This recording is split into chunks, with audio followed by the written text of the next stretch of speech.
আসসালামু আলাইকুম ওয়ারাহমাতুল্লাহি ওয়াবারাকাতুহু। আমরা সবাই আমাদের জীবন নিয়ে স্বপ্ন দেখি, পরিকল্পনা করি, কিন্তু অনেক সময় এমন হয় যে আমাদের সব চেষ্টা ব্যর্থ হয়ে যায়। চারদিকে শুধু অন্ধকার আর নিরাশা দেখি। মনে হয় আমার ভাগ্যটাই খারাপ, আমি যাই করতে যাই তাই উল্টো হয়ে যায়। আপনি কি কখনো এমন পরিস্থিতির শিকার হয়েছেন যখন মনে হয়েছে এই কষ্ট হয়তো আর শেষ হবে না? যখন আল্লাহর কাছে ফরিয়াদ করে বলেছেন, হে আমার রব, আমার সাথেই কেন এমন হয়? যদি আপনার উত্তর হ্যাঁ হয়, তবে আজকের এই ভিডিওটি আপনার জন্য। কারণ অনেক সময় আল্লাহ সুবহানাহু ওয়া তাআলা যখন কোনো বান্দার ভাগ্য পরিবর্তন করতে চান, যখন তাকে অন্ধকার থেকে আলোর দিকে আনতে চান, তখন তিনি কিছু ইশারা বা চিহ্ন প্রকাশ করেন। এই চিহ্নগুলো হলো তার রহমতের বার্তা। আজ আমরা সেই চারটি গুরুত্বপূর্ণ ইশারা নিয়ে কথা বলবো, যা দেখলে আপনি বুঝতে পারবেন যে আল্লাহ হয়তো আপনার তাকদীর বদলানোর প্রস্তুতি নিচ্ছেন। তাই শেষ পর্যন্ত আমাদের সাথে থাকুন, কারণ এই আলোচনা আপনার হতাশ মনকে নতুন করে আশায় ভরিয়ে তুলতে পারে। প্রথম ইশারা, অন্তরের পরিবর্তন ও তওবার ইচ্ছা। আল্লাহ যখন আপনার জীবনকে একটি নতুন সুন্দর দিকে নিয়ে যেতে চান, তখন তার প্রথম এবং সবচেয়ে বড় ইশারাটি আপনার বাহিরের জগতে নয়, বরং আপনার ভেতরের জগতে প্রকাশ পায়। আর তা হলো আপনার অন্তরের পরিবর্তন এবং গুনাহ থেকে ফিরে আসার তীব্র ইচ্ছা। হঠাৎ করেই দেখবেন যে কাজগুলো আগে আপনাকে আনন্দ দিত, সেই পাপ কাজগুলো এখন আপনার কাছে অসহ্য লাগছে। আপনার ভেতরে এক ধরনের অস্থিরতা কাজ করবে। মনে হবে, আমি কি করছি আমার জীবন নিয়ে? আমি তো আমার রবকে নারাজ করছি। আগে হয়তো আপনি নামাজ পড়তেন না, বা পড়লেও তাতে মন বসত না, কিন্তু এখন আপনার মন শুধু সিজদায় পড়ে থাকতে চাইবে। কোরআন তেলাওয়াত শুনলে বা পড়লে আপনার অন্তর শান্ত হয়ে যাবে। গভীর রাতে ঘুম ভেঙে যাবে। তাহাজ্জুদের জন্য মন ব্যাকুল হয়ে উঠবে। আল্লাহর কাছে কান্না করে নিজের গুনাহের জন্য ক্ষমা চাইতে ইচ্ছা করবে। এটা কোনো সাধারণ পরিবর্তন নয়, এটা হলো আল্লাহর পক্ষ থেকে হেদায়েতের প্রথম ছোঁয়া। পবিত্র কোরআনে আল্লাহ বলেন, আল্লাহ যার হেদায়েত করতে চান তার অন্তরকে ইসলামের জন্য উন্মুক্ত করে দেন। সূরা আল আনাম আয়াত ১২৫। আপনার অন্তর যখন ইসলামের জন্য উন্মুক্ত হয়, তখন দুনিয়ার কোনো কিছুই আর আগের মতো আকর্ষণীয় মনে হয় না। আপনি বুঝতে শুরু করেন যে এই জীবনের আসল উদ্দেশ্য হল আল্লাহকে সন্তুষ্ট করা।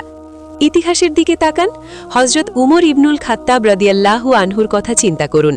তিনি ইসলাম গ্রহণের আগে ছিলেন মুসলিমদের সবচেয়ে বড় শত্রুদের একজন, কিন্তু আল্লাহ যখন তার তাকদীর বদলাতে চাইলেন, তখন তার অন্তরে এমন পরিবর্তন এনে দিলেন যে তিনি ছুটে গেলেন ইসলাম গ্রহণ করতে, এবং পরবর্তীতে হলেন ইসলামের দ্বিতীয় খলিফা আল ফারুক।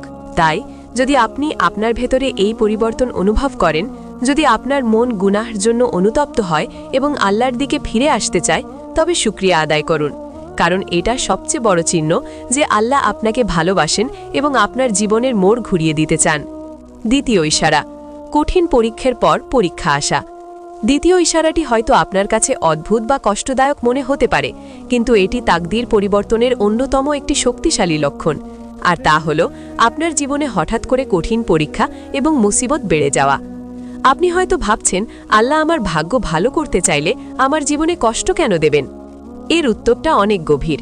স্বর্ণকে খাঁটি করার জন্য তাকে আগুনে পোড়ানো হয়।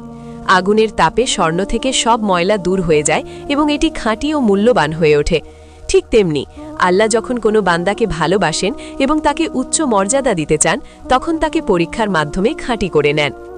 হঠাৎ করে হয়তো আপনার চাকরি চলে যেতে পারে, ব্যবসায় বড় ধরনের লোকসান হতে পারে, কাছের কোনো মানুষ আপনাকে ছেড়ে চলে যেতে পারে, অথবা আপনি কোনো অসুস্থতায় পড়তে পারেন।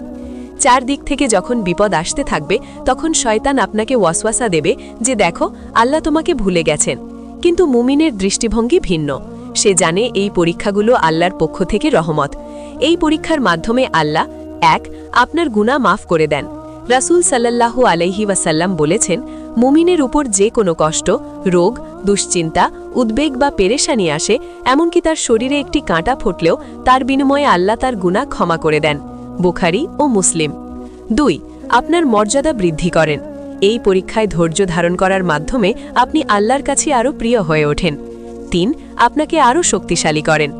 এই কঠিন সময়গুলো আপনাকে মানসিক এবং আধ্যাত্মিকভাবে এতটাই শক্তিশালী করে তোলে যে ভবিষ্যতের জন্য আপনি প্রস্তুত হয়ে যান। নবী রাসূলদের জীবন দেখুন। হযরত আইয়ুব আলাইহিস সালামকে আল্লাহ এমন কঠিন রোগ দিয়েছিলেন যে তার আপনজনেরা পর্যন্ত তাকে ছেড়ে চলে গিয়েছিল।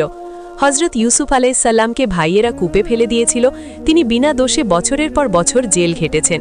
কিন্তু এই কঠিন পরীক্ষাগুলোর পরই আল্লাহ তাদেরকে এমন সম্মান ও সাফল্য দিয়েছিলেন যা ছিল কল্পনাতীত।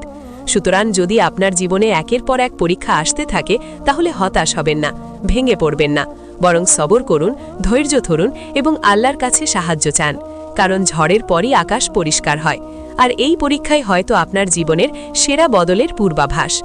তৃতীয় ইশারা, পারিপার্শ্বিক অবস্থার পরিবর্তন। তৃতীয় ইশারাটি আপনার চারপাশের মানুষ এবং পরিবেশ সম্পর্কিত। যখন আল্লাহ আপনার ভাগ্য পরিবর্তন করতে চান তখন তিনি ধীরে ধীরে আপনার জীবন থেকে সেই সব মানুষ এবং জিনিস সরিয়ে দেন যা আপনার জন্য ক্ষতিকর ছিল, যদিও আপনি তখন তা বুঝতে পারেননি। হয়তো আপনার এমন কিছু বন্ধু ছিল যাদের সাথে মিশে আপনি গুনাহের আজে লিপ্ত হতেন। হঠাৎ করে দেখবেন কোনো কারণ ছাড়াই তাদের সাথে আপনার দূরত্ব তৈরি হয়ে যাচ্ছে। আল্লাহ তাদের আপনার জীবন থেকে সরিয়ে দিচ্ছেন যাতে আপনি পবিত্র থাকতে পারেন, আর তাদের জায়গায় এমন কিছু ভালো এবং দিনদার বন্ধু পাঠিয়ে দিচ্ছেন যারা আপনাকে আল্লাহর কথা স্মরণ করিয়ে দেয়। হয়তো আপনি এমন কোনো চাকরি বা ব্যবসায় ছিলেন যেখানে হারাম উপার্জন বা অনৈতিকতার ছোঁয়া ছিল। আল্লাহ হয়তো সেই দরজাটি আপনার জন্য বন্ধ করে দেবেন। তখন আপনার সাময়িকভাবে কষ্ট হবে, কিন্তু আল্লাহ এর চেয়েও উত্তম এবং হালাল কোনো পথের ব্যবস্থা আপনার জন্য করে দেবেন। পবিত্র কোরআনে আল্লাহ বলেন, হতে পারে কোনো বিষয় তোমরা অপছন্দ করছো অথচ তা তোমাদের জন্য কল্যাণকর, আর হতে পারে কোনো বিষয় তোমরা পছন্দ করছো অথচ তা তোমাদের জন্য অকল্যাণকর, আর আল্লাহ জানেন তোমরা জানো না। সূরা বাকারা আয়াত 216। অনেক সময় আমরা কোনো কিছু হারিয়ে ফেলার জন্য আফসোস করি। একটি সম্পর্ক ভেঙে গেলে, একটি চাকরি চলে গেলে আমরা মনে করি আমাদের সব শেষ। কিন্তু আল্লাহ, যিনি ভবিষ্যতের খবর রাখেন, তিনি জানেন কোনটা আপনার জন্য ভালো।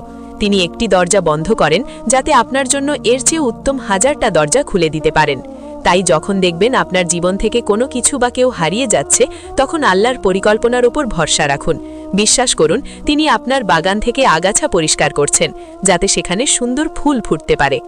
চতুর্থ ইশারা, অন্তরে প্রশান্তি এবং আল্লাহর ওপর ভরসা বৃদ্ধি। সবশেষে চতুর্থ ইশারাটি হলো চূড়ান্ত প্রমাণ যে আপনি সঠিক পথেই আছেন এবং আল্লাহ আপনার জন্য বিশেষ কিছু পরিকল্পনা করেছেন। আর তা হলো সবকিছুর মাঝেও আপনার অন্তরে এক অদ্ভুত প্রশান্তি অনুভব করা এবং আল্লাহর উপর তাওয়াক্কুল বা ভরসা বৃদ্ধি পাওয়া। আপনার জীবনে হয়তো তখনও ঝড় চলছে, সমস্যাগুলো হয়তো পুরোপুরি সমাধান হয়নি, কিন্তু এত কিছুর পরেও আপনার ভেতরে কোনো অস্থিরতা নেই, কোনো ভয় নেই। আপনার মন শান্ত, স্থির। আপনি জানেন আপনার রব আপনার সাথে আছেন এবং তিনি যা করবেন ভালোর জন্যই করবেন। এই অবস্থাকেই বলে সাকিনা বা প্রশান্তি। এই প্রশান্তি আল্লাহ তার প্রিয় বান্দাদের অন্তরে ঢেলে দেন। আপনার তাওয়াক্কুল, ভরসা এতটাই বেড়ে যাবে যে দুনিয়ার কোনো কিছুই আপনাকে আর আগের মতো হতাশ করতে পারবে না। আপনি ফলাফলের চিন্তা ছেড়ে দিয়ে শুধু নিজের চেষ্টা চালিয়ে যাবেন এবং বাকিটা আল্লাহর উপর ছেড়ে দেবেন। আপনি মনে প্রাণে বিশ্বাস করবেন যে আমার রব আমার জন্য যা ফয়সালা করে রেখেছেন সেটাই আমার জন্য সেরা। কোরআনে আল্লাহ বলেন, যারা ঈমান আনে এবং আল্লাহর স্মৃতিতে যাদের অন্তর প্রশান্ত হয়, জেনে রাখো আল্লাহর স্মৃতিতেই অন্তর প্রশান্ত হয়। সূরা আর-রাদ আয়াত 28। যখন আপনার অন্তর এই পর্যায়ে পৌঁছে যাবে তখন বুঝবেন যে আপনি আল্লাহর খুব কাছাকাছি চলে এসেছেন। এই প্রশান্তিই হলো পুরস্কারের আগের মুহূর্ত। এই স্থিরতাই হলো সফলতার পূর্বাভাস। কারণ যখন বান্দা নিজের সমস্ত বিষয় আল্লাহর হাতে সঁপে দেয় তখন আল্লাহ নিজেই তার সব দায়িত্ব নিয়ে নেন। আর আল্লাহ যার দায়িত্ব নেন তার ভাগ্য সুন্দর না হয়ে কি পারে। তো এই ছিল সেই 4টি ইশারা। সংক্ষেপে আরেকবার বলি। 1. অন্তরের পরিবর্তন এবং তওবার ইচ্ছা। 2. কঠিন পরীক্ষার আগমন। 3. পারিপার্শ্বিক অবস্থার পরিবর্তন এবং 4. সবকিছুর মাঝে অন্তরে প্রশান্তি এবং আল্লাহর ওপর ভরসা বৃদ্ধি। যদি এই চিহ্নগুলোর এক বা একাধিক চিহ্ন আপনি আপনার জীবনে দেখতে পান তাহলে নিরাশ হবেন না, বরং সিজদায় পড়ে আল্লাহর শুকরিয়া আদায় করুন। কারণ আপনার জীবনের অন্ধকার অধ্যায় শেষ হতে চলেছে এবং একটি নতুন আলোকিত ভোরের সূচনা হতে চলেছে। মনে রাখবেন, আল্লাহ কখনো কারো উপর জুলম করেন না। তার প্রতিটি পরিকল্পনাতেই কল্যাণ নিহিত থাকে। আমাদের কাজ হলো শুধু ধৈর্য, নামাজ এবং দোয়ার মাধ্যমে তার কাছে চাইতে থাকা। আল্লাহ সুবহানাহু ওয়া তাআলা আমাদের সবাইকে তার উপর দৃঢ় বিশ্বাস রাখার এবং তার দেখানো পথে চলার তৌফিক দান করুন। আমাদের সকলের ভাগ্যকে তিনি উত্তম ভাগ্য দ্বারা পরিবর্তন করে দিন। আমিন। আজকের মতো এখানেই শেষ করছি। ভিডিওটি ভালো লাগলে অবশ্যই লাইক করবেন এবং আপনার প্রিয়জনদের সাথে শেয়ার করবেন। হয়তো আপনার একটি শেয়ার কারো ভাঙা মনকে জোড়া লাগাতে পারে। আমাদের চ্যানেলে নতুন হলে সাবস্ক্রাইব করতে ভুলবেন না। জাযাকাল্লাহু খাইরান। আসসালামু আলাইকুম ওয়া রাহমাতুল্লাহ।